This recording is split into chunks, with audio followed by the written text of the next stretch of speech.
Welcome to my latest video in this series for painting Mortarion to Death Guide. Today we're going to be looking at the metal trim. It's going to be a non-metallic metal effect again.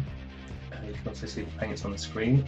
I've tried to keep them focused on Games Workshop paints, but I did manage to sneak in a Vallejo one colour ice yellow, which is an ivory with a bit of yellow added.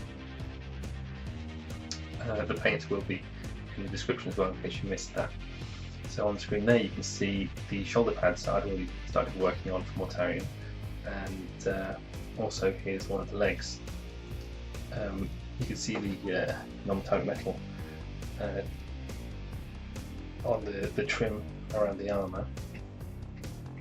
It's kind of a goldy, sort of bronzy effect. I haven't gone for any specific metal, I just picked the colours because they'll go nicely with the composition of the whole model that I want. So it's just a shiny metal effect. You can do the same thing with any colours you want. Remember, it's like a futuristic setting, so you don't have to use specific metals in your painting. So here's the leg that we're going to be painting the non-metallic metal effect on. I've already started off by painting the base colour with Rhinox hide. Now you can see there that I'm using Firedragon Bright in the top right of the web palette. Unfortunately I've watered it down too much, which I'll correct in a moment on the video. But the reason I selected Firedragon Bright is because it gives very good coverage. If you see at the bottom left of the web palette, there's a much reddier orange, which is Troll Slayer orange, and I picked that specifically for that kind of reddy orange colour, whereas Firedragon Bright, because it covers well because it's got a bit more white in there, but of course if you water it down too much then the effect is pointless. However, if you try and use Troll Slayer orange straight onto that, it would it's a horrible effort to try and cover the Rhinox hide.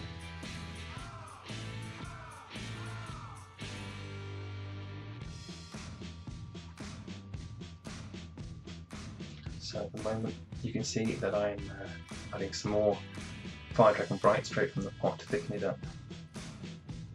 It's only a small amount of paint, but it makes all the difference, the thickness.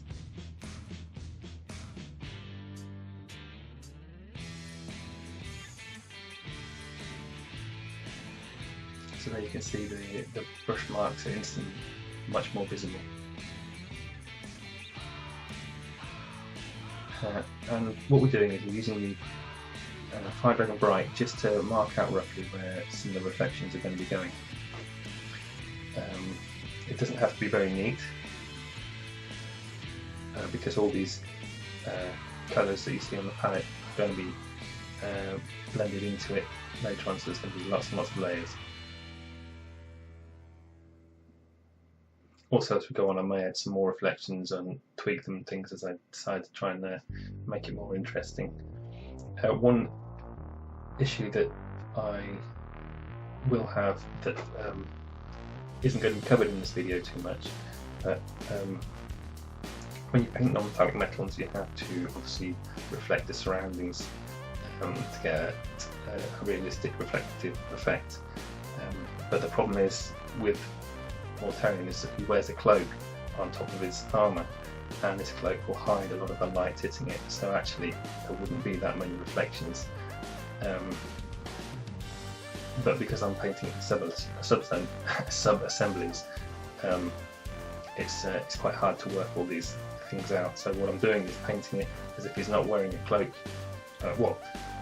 With the consideration that he's wearing a cloak, we're still painting obviously without the cloak being there, because I wouldn't be able to get the paintbrush into that area. And then once I've finished painting all these sub-assemblies, I'll stick the main body together and place the cloak over the top, and I'll see where it needs to be darkened down, and I'll do that in another video and you can see how I'll alter it. But for the subject of this video, it's purely a case of how to achieve that non-metallic effect using these colours as shown on the finished pieces that you saw at the beginning of the video.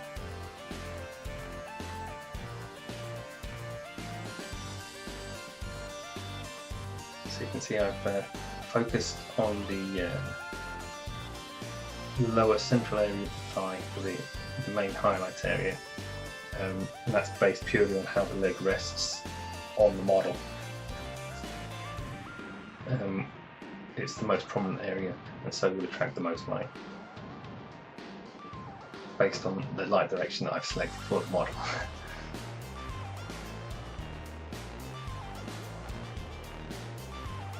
And here I'm using Mournfang brown and just blending in as a transition colour between the Firedragon bright and the Rhinox hide.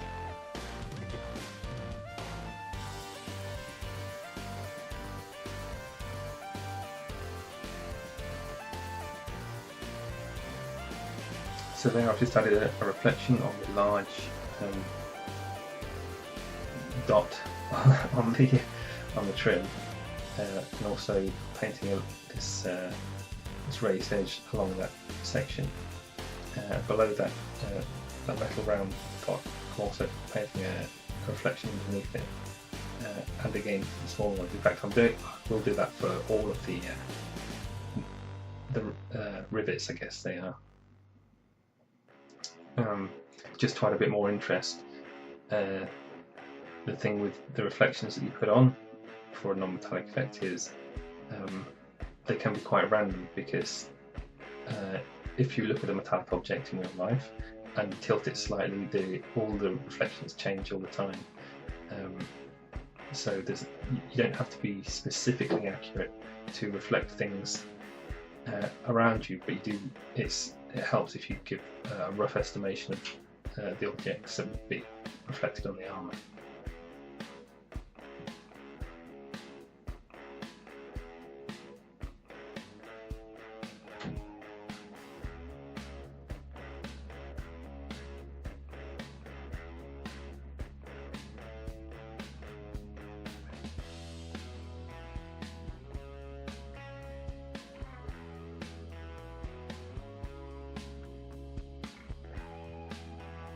So here I'm using Yriel yellow to add some very strong brightness. It's actually it's perhaps too strong the yellow that I'm adding, but it can be toned down with layers on top of it. In particular, that arrow at the top of the trim there has much too much light hitting it at the moment. That will be as the video progresses taken really far down.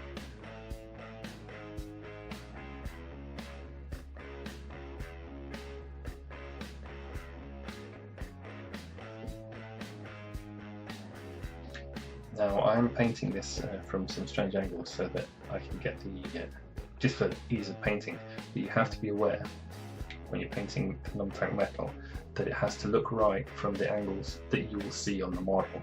Now you will not be able to see the model from this angle, so don't spend too long worrying about transitions and reflections if you're holding it upside down, because when you turn it the right way up, those reflections will look different again. So always keep coming back to the same position where you want the model to be viewed from.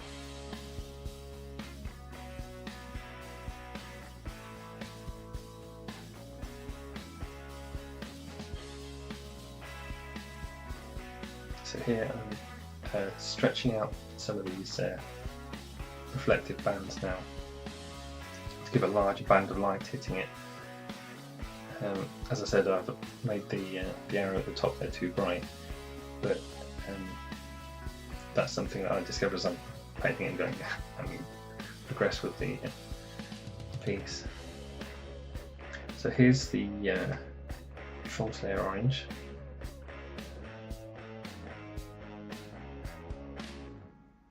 And I'm using that to add red to the colour, to the trim, and to tone down some of the yellow, but it's making it's adding vibrance to the metal.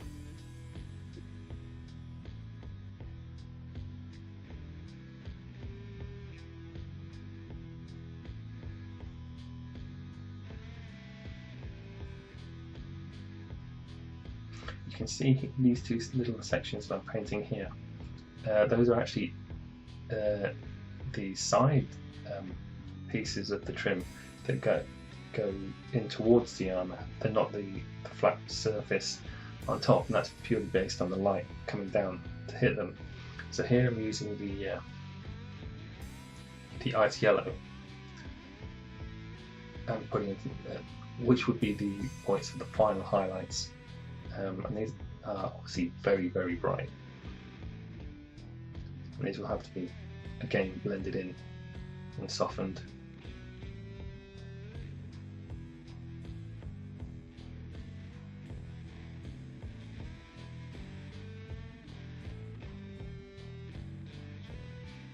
So what I did there was not rub the paint on my thumb again, so the paint's blobbed in a bit, but it's not too much of an issue because, as I said, these are still early stages before the colours are all mixed together.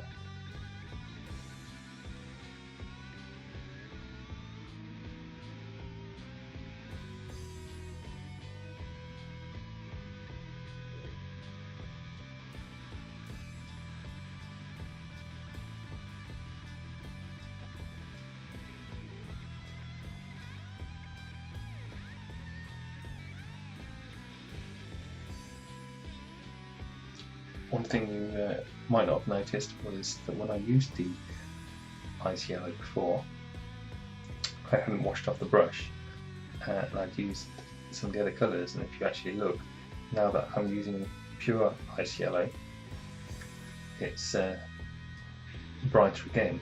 I've mentioned this in previous videos, but if you keep adding paint to your brush without washing it off, you get transition colours. So it gives you like steps in between each section without having to mix new paint colours. So it's just emphasising the little reflections underneath each rivet.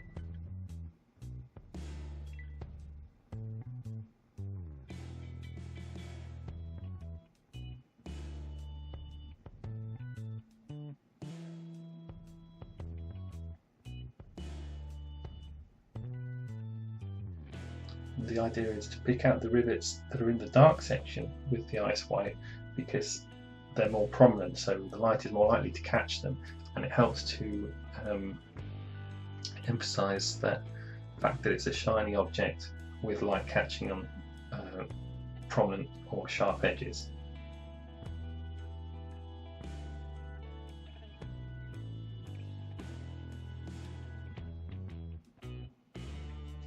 So what I'm going to do for the blending, and you can see a bit here, I will actually switch to a smaller brush a little bit later. I'm doing lots of very, very fine small marks, rather than blending it all with glazes or wet blending or anything like that. It's just lots and lots of very small marks. This gives a little bit of the brushed metal effect.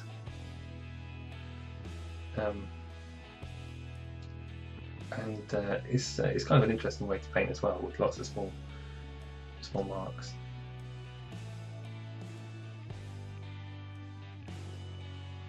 Because it kind of adds to that reflective element. If you look at metal, usually there's lots of little tiny marks and scratches constantly on it, so having all these small marks helps to give that kind of impression.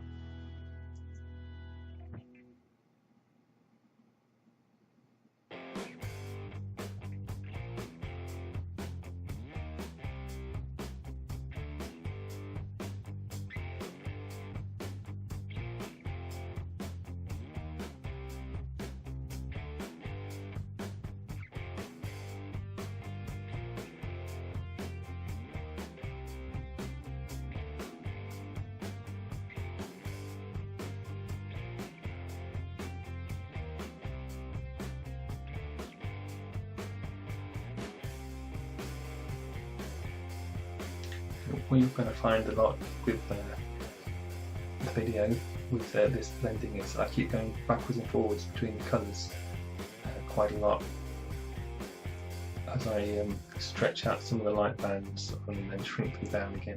I'll use a lot of Mournfang brown in particular because it's a really nice colour for glazing on top.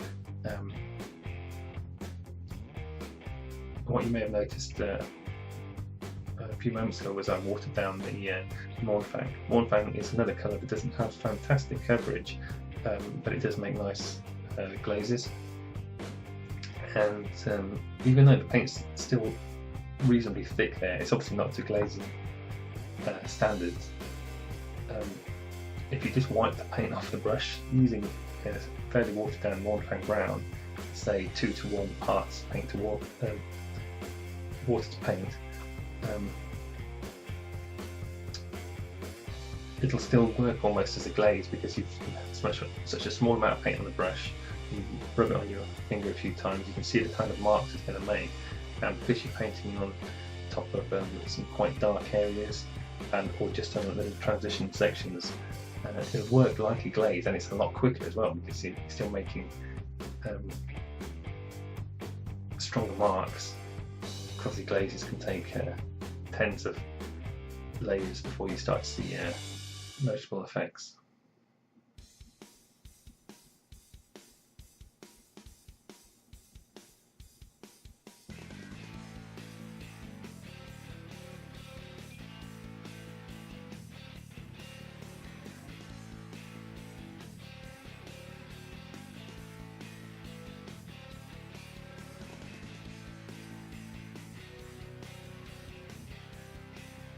One thing I'm trying to do here is to match up the band of light on the thin section of the metal trim so that it matches the large thicker band, because I'm imagining the light going straight down that sort of section. The other reflections that I'll be putting on the trim are just random placements of light that are kind of interesting.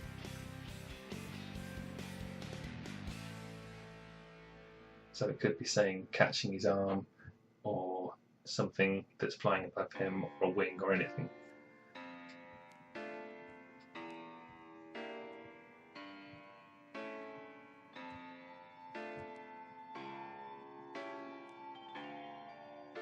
So here you can see I'm using a thinner brush than before. The tip is much finer, so it allows me to do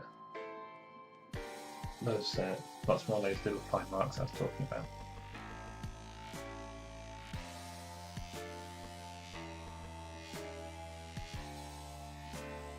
Every time you see the camera shake, that's because I've headbutted it.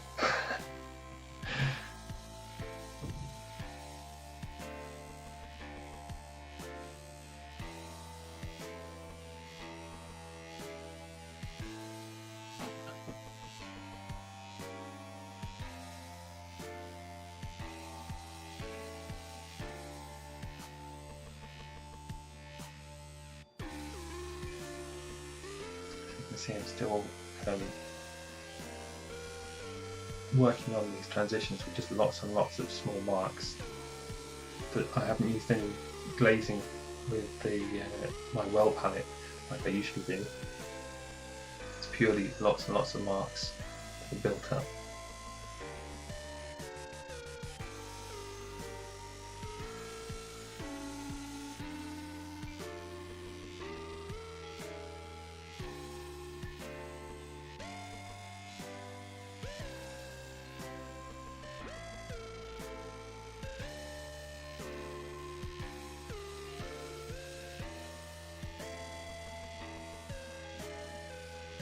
So here I've stuck the model together so you can get a rough idea of what I was talking about.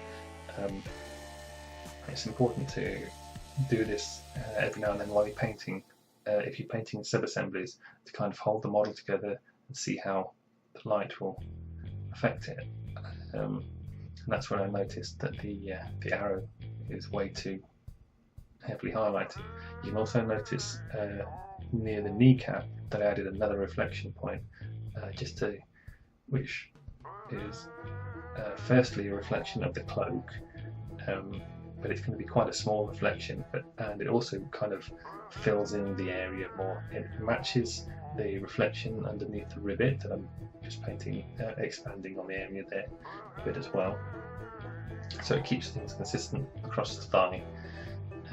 It makes it more interesting, and it just makes the whole thing look a bit more shiny.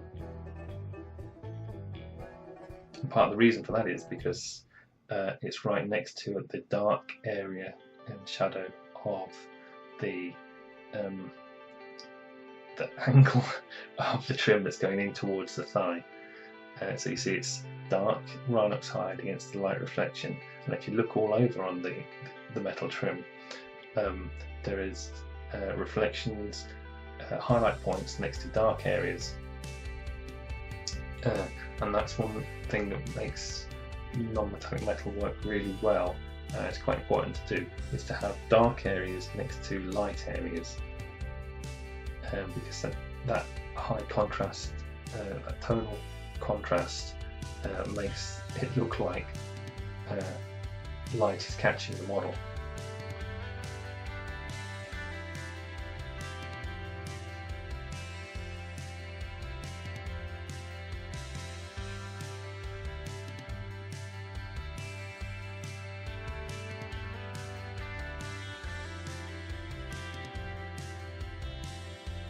So generally at this stage it would be fine to leave it and just use that for your game pieces and things like that. There's no need to push this any further, it already looks quite reasonable. This is purely, to take it further, is more for display type work.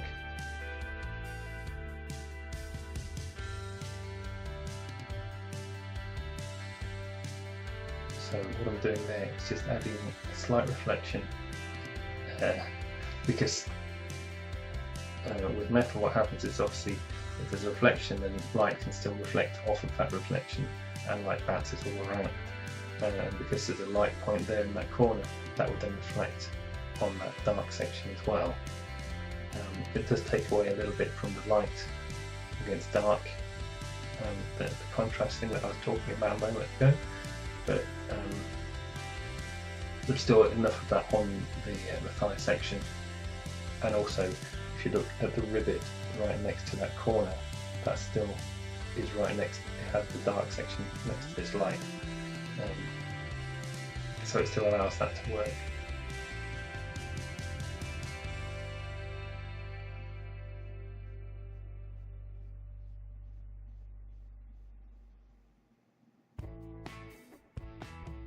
All of that section down there near the very lowest part, that's all plain Rhinox hide. You can't actually see much of that when the model's together, because the loincloth in between the legs goes over that. So what I'm doing here is adding the hard edge reflections. So you can see they work particularly well on areas, as I said again, that are dark. And what I did was I've done them all the way around these little square, or roughly square, cutouts in the middle of the trim. So that represents tiny reflections, again catching hard edges.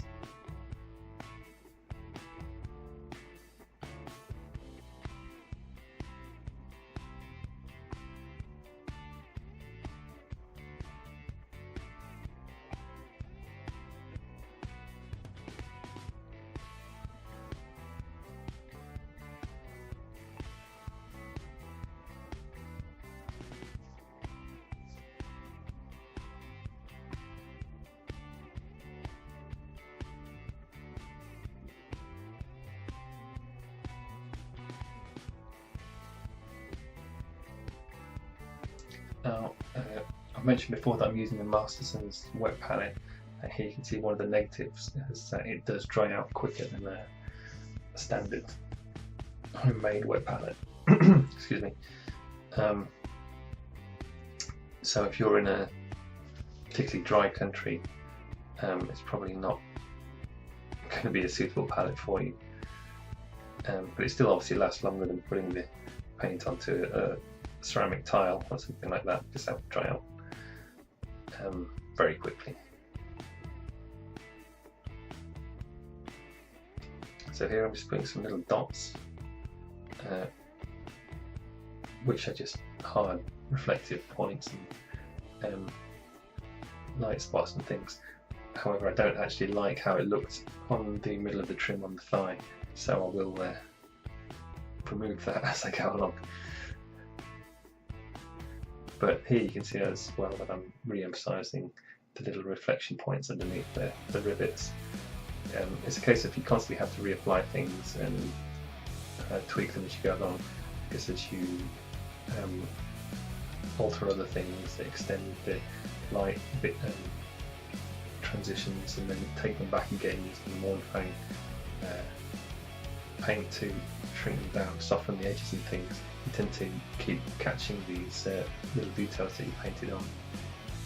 And the thing is, you could just leave them all to the end, but then it'll be a very harsh line again, whereas what you'll find is as you keep going over them every now and then, it kind of sort of works like a glaze, and there's a certain transparency to the paint, so it makes little soft marks, and then when you reapply them you don't have to cover the whole area again, and then you've got a nice little transition on the reflection.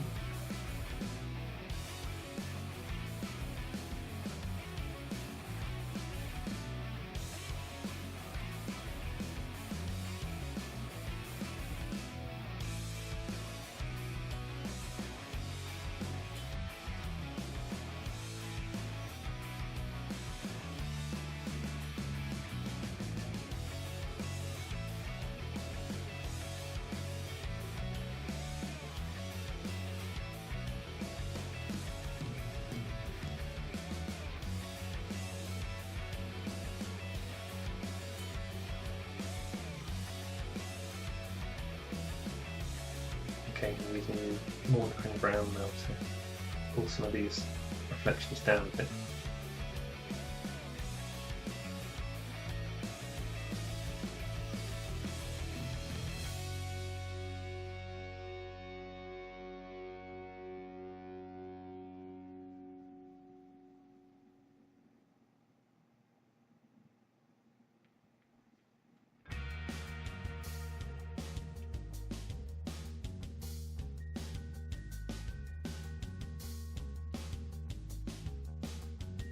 Every now and then I'll do my painting to the Yriel yellow, just to add a bit more of that gold look to the metal trim.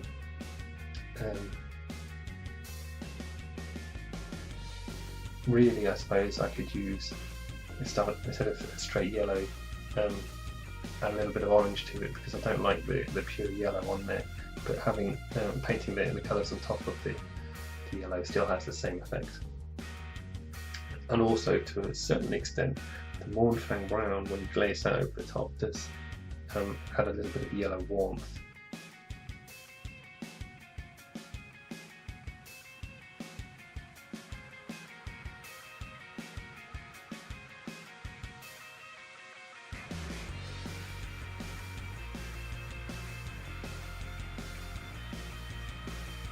You can see here, beginning that, as I was saying, using the Mournfang, it really just adds those nice little soft touches at the edge of the transitions. And also I'm using it now to really darken down that arrowhead.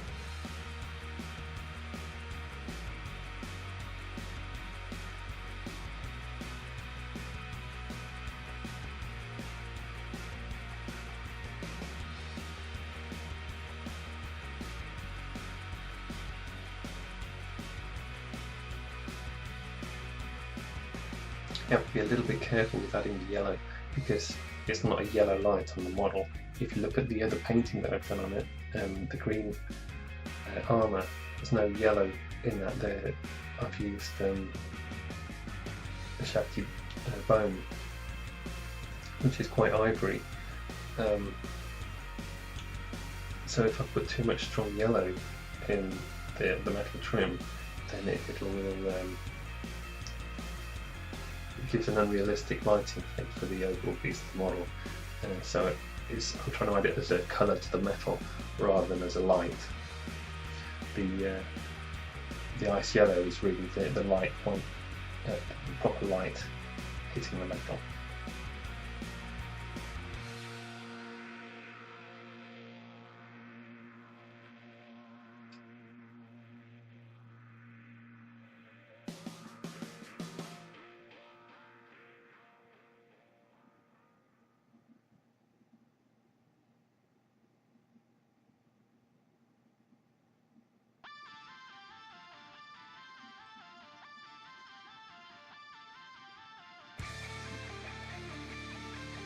So there you can see it's too yellow, so then I've gone back to the ice yellow just to go over the top, but not completely over the top of the yellow. So as I say, the paints have a transparent effect because it's not purely a paint when you apply it. So some of the yellow will show through where you put the ice yellow on top, but also you don't go over the whole of the yellow area, and then that gives kind of a transition. So you've got the yellow going into the ice yellow, with little bits of where it goes to the edge of that section, there's a transition between yellow and ice yellow as well, due to the transparency.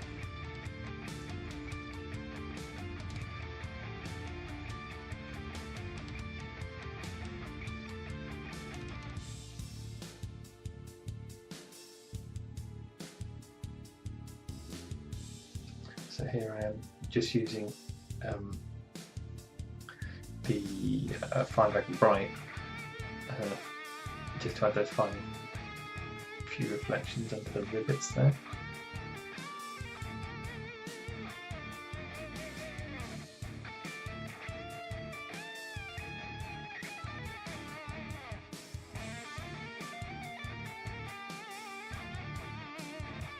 And that's going to be roughly it for this video. I just spent a little bit longer polishing up a couple of the bits. There's a few more sections that I want to glaze down, but you'll just be forever on watching me add glazes to things. Here I've put the two legs together, and you could see there's a few rough edges that still need touching up. But I hope you enjoyed the video, and I'm looking for the next one. Thank you very much.